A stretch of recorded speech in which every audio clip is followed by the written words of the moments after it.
time to answer some frequently asked questions. Our first question is, what will happen to my donation if the fundraising fails and we cannot purchase the land?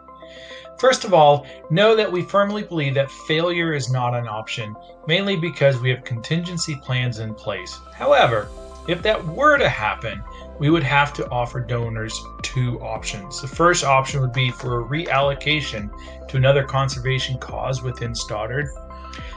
The second option would be a prorated refund of said donation. It would be prorated because we are spending funds now for things like surveys and inspections that are not part of the purchase price. An example, so if we raised $100,000 and the donor contributed $5,000 of that, that would be 5% of the total. We had $70,000 left after we paid out for the surveys and legal fees, etc. We would reach out to Jane Doe to see what she would like to have happen with her $3,500 that remains.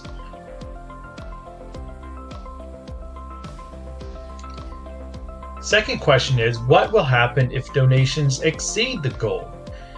We would love to see that happen.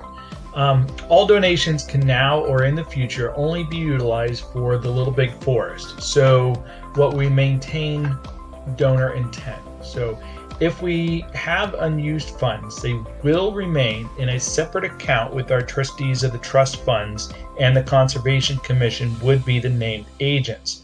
The trustees would ensure that any requests from the Conservation Commission to release funds are in fact for the Little Big Forest, for maintenance, repairs, or improvements, so that we continue to maintain donor intent. Third question is, what are the plans for parking? The current vision is to have two trailhead access points with parking for 2 to 3 cars each at Walker Road and Eva Lane. There will be a third, larger parking lot on Shed Hill Road for buses and larger groups. These decisions won't be finalized until we receive input from the public during a public hearing.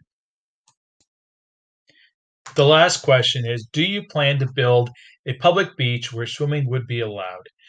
The answer is no. The area is full of rocks and stumps, and the intent is to leave the shoreline in its natural state. Ecologically and environmentally, that's what's best for the wildlife as well as the water quality. The sandbar on the southern edge of the Little Big Forest is a current popular swim spot that is reachable by boat, kayak, etc., and will remain so. To donate, please go to thelittlebigforest.com, click Donate Now. Also, please hit the like button and subscribe for future announcements. Thank you.